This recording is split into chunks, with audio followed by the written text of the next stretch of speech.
شما صحبت قبلیتون رو داشته باشید و به هر حال بیایم سر همین گزارش شما، برجسته ترین قسمت گزارش شما که دردناکتره از دیدگاه شما در رابطه با جان انسان ها، از اون نام ببرید و بگید که چه اتفاقاتی افتاده. آمار و ارقامی که اعلام شده، من فکر میکنم آمار سوختبران رو من به اشتباه 400 نفر گفتم که 240 نفر کشته و 135 نفر زخمی بوده. شما ضمنی که صحبت قبلیتون رو خواهش میکنم حتما داشته باشید، بیایید در رابطه با این آمار و ارقام و اون چی که برجسته تره در گزارش شما اون رو بیان بکنید.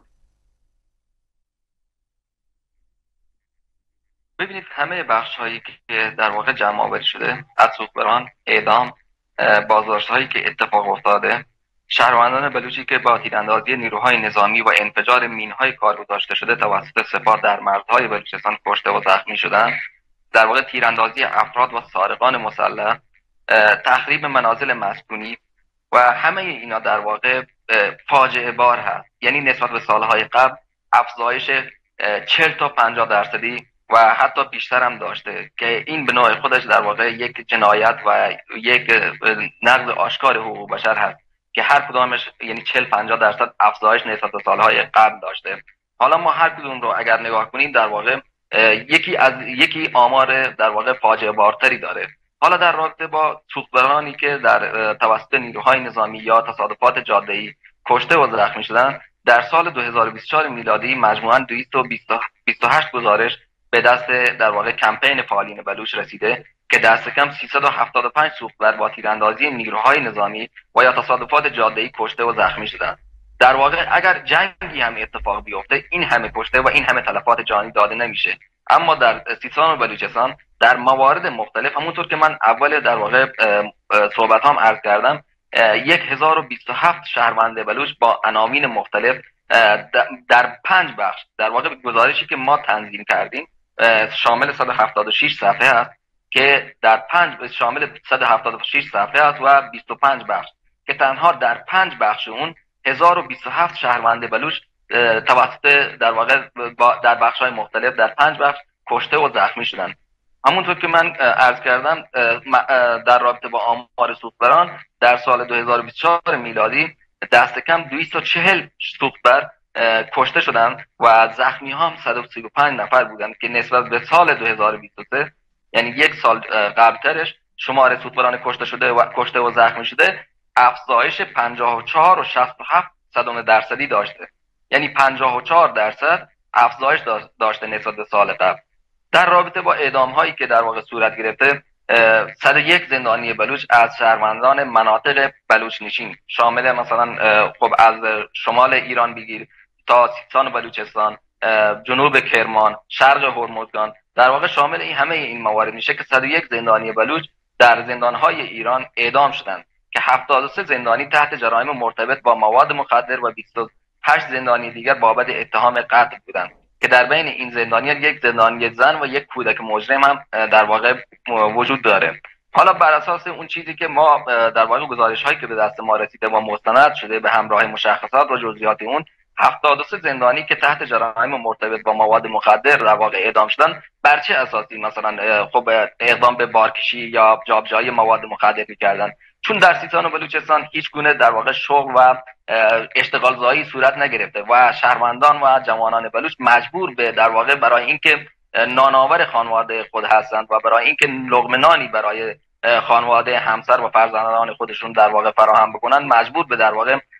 کار جابجایی مواد مخدر شدن، در حالی که مافیای مواد مخدر همونطور که خودمون میدونیم مافیای مواد مخدر خود سپاه پاسداران هست و با در واقع برای اینکه ترفیع بگیرند در واقع درجه بالاتری بگیرند، برای این خب در خودروهای شهروندان بلوچ برای اونایی که در حال جابجایی مواد مخدر یا بارهای دیگه هستن جی پی اس کار می‌گذارن که خب بعد اینکه شناسایی بشن برای اینکه عناوین و ترفیع بگیرن اونا رو در واقع بازداشت میکنن و حکم اعدامشون صادر میشه و اکثریت در واقع این اعدامی هایی که اتفاق میفته در رابطه با تحت جرایم مرتبط با مواد مخدر به این شکل است. حالا در رابطه با افرادی که با تیراندازی نیروهای نظامی و انفجار مینهای کار گذاشته شده توسط سپاه در مرزهای بلوچستان و در داخل بلوچستان کشته و زخمی شدند. در سال 2024 میلادی 236 شهروند با این در واقع عناوین تیراندازی نیروهای نظامی کشته و زخمی شدند که از این تعداد 122 شهروند کشته و 114 شهروند دیگه زخمی شدند که در بین این آمار 8 زن بلوچ کشته شده و 7 زن بلوچ زخمی شده که از 8 زن کشته شده در واقع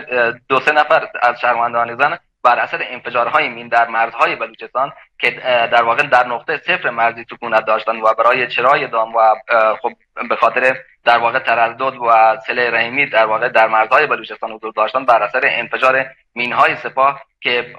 فاقد علائم هشدار در اون منطقه بوده کشته شدند و همچنین 14 کودک کشته در این آمار دیده میشه که 14 کودک کشته شده و 8 کودک زخمی شده و با تیراندازی و انفجار مین هم دست کم 8 تبع اهل افغانستان کشته و 16 تن دیگر هم زخمی شده. حالا این اتباع افغانستان هم از افرادی هستند که به صورت غیرقانونی قصد ورود به در واقع داخل کشور رو داشتن یا در مرزهای بلوچستان در حال در واقع مشغول به کار بودند که بر اساس انفجارهای در مینهای کار گذاشته شده در واقع با انفجار کشته و زخمی شدند. در رابطه با تیراندازی افراد مسلح و سارقان مسلح هم که شاهد ناامنی‌های گسترده در بلوچستان هستیم که کاملا سیستماتیک از سوی جمهوری اسلامی داره اتفاق میفته. دست کم 488 شهروند کشته و زخمی شدند که این آمار در واقع فاجعه بار هست و در واقع افزایش 96% نسبت به سال 2023 داشته که در بین این آمار 305 شهروند کشته و 183 نفر دیگه هم زخمی شدند. حالا ما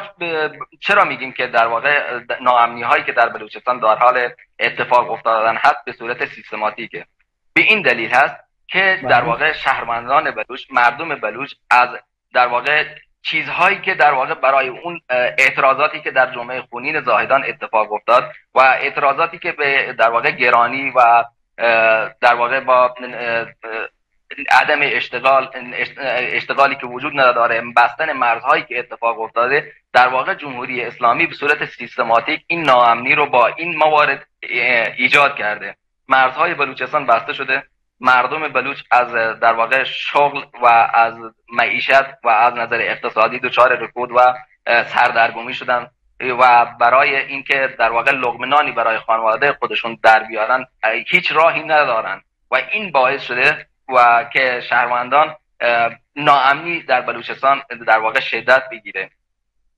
و تمام اینا و خب توزیع سلاح هم که توسط خود سپاه و خود ارگان‌های نظامی و امنیتی اتفاق میفته. ما بارها گزارش‌هایی دریافت می‌کنیم که در واقع شهروندان و اختلافات و درگیری‌های طایفه‌ای که صورت می‌گیره در بسیاری از اونها جمهوری در واقع ارگان‌های نظامی و امنیتی دخیل هستند. سرقت‌های مسلحانه که انجام میشه در سرقت مسلحانه در خیابان طالقانی ایران شهر که به یک طلا فروشی حمله شد و در واقع سارقان 5 کیلو طلا بر اساس اون چیزی که به دست ما رسیده بود به سرقت بردن. در واقع کیوسک نیروهای نظامی در همین خیابان و در نزدیکی در واقع این طلا فروشی ها قرار داره، اما در زمان سرقت هیچ گونه اقدامی انجام نشد و سارقان با بستن در واقع خیابان به صورت کاملا حرفه‌ای و به صورت کاملا که دچار ترس بشن، همچین چیزی وجود نداشت و بدون با راحتی در واقع هم سرقت کردن، هم بنده خدا اون در واقع مغازه‌داری که در اونجا با فامیل نارویی حضور داشت اونم زخمی کردن و با خیال راحت از منطقه خارج شدن بدون هیچ اتفاقی که در واقع شامل اونا بشه یا درگیری از طرف نیروهای نظامی صورت بگیره. در واقع به صورت کاملا راحت و آسان از اون منطقه خارج شدن. خب این تمام موارد به صورت سیستماتیک در حال اتفاق افتادن هست. یا در رابطه با در واقع خب در رابطه با دکتر عریش که در مقابل مطب خود در بلوار خمینی توسط افراد و سارقان مسلح گروگان گرفته شد و خوشبختانه با تلاش و تلاش معتمدان و ریش سفیدان آزاد شد و از طرفی خب خانواده در واقع دکتر عریش و نیروهای ارگانهای نظامی و امنیتی، شورای تامین، استانداری، تمام ارگانهایی که در واقع خب می‌خواستند راهی پیدا کنند که هر چه سریعتر در واقع زمینه آزادی در واقع دکتر عریش فراهم بشه، اما هیچ کدام از ارگانهای نظامی و امنیتی، شورای تامین، استانداری هیچ گونه اقدامی انجام ندادند و اعلام کردند که از طریق ریش سفیدان و معتمدان در واقع شما پیگیری کنید تا زمینه آزادی دکتر عریش فراهم بشه. خب این در واقع این چیزی که در توسط شورای تامین و توسط یک حکومت که در واقع تامین امنیت یک منطقه و یک سرزمین رو بر عهده داره، چرا باید همچین چیزی رو اعلام بکنه که شما از طریق ریش سفیدان و معتمدان اقدام کنید؟ خب وقتی که از طرف ریش سفیدان و معتمدان چیزی اقدام بشه، خب وجود شما در سیستان و بلوچستان، وجود شما در سرزمین بلوچستان چیه؟ بر چه اساسی شما در بلوچستان در حال حاکمیت، در حال فرمان روایی و در حال دستوراتی هستید که هیچ گونه در واقع اقدامی برای تامین امنیت بلوچستان اتفاق نمیافته؟ و تمام این چیزا اگه همه اینا رو در کنار هم بگذاریم، خب باعث شده که یک در واقع ناامنی سیستماتیک در سیستان و بلوچستان اتفاق بیفته، همونطور که در رابطه با کشتار سوختگران با تیراندازی نیروهای نظامی یا تعقیب‌گری توسط نیروهای نظامی که منجر به تصادفات جاده‌ای میشه به صورت سیستماتیک، اونم به صورت سیستماتیکه. دلیلش هم اینه که مرزهای بلوچستان بسته شده و کار و کاسبی و در واقع معیشت و اقتصاد شهروندان دچار رکود شده که اینم برمیگرده به در واقع سرقت‌های مسلحانه. حالا بازداشت‌هایی که توسط جمهوری اسلامی صورت میگیره در سال 2024 میلادی دست کم 400 شهروند بلوچ که 5 تن از آنها زن و 30 تن از آنها کودک بودند توسط نیروهای نظامی بازداشت شدند که 8 تن از شهروندان بازداشتی که فاقد شناسنامه بودند به دلیل نداشتن مدارک هویتی از کشور اخراج شدند. خب در رابطه با منازل مسکونی که توسط جمهوری اسلامی تخریب شده و زمین‌هایی که توسط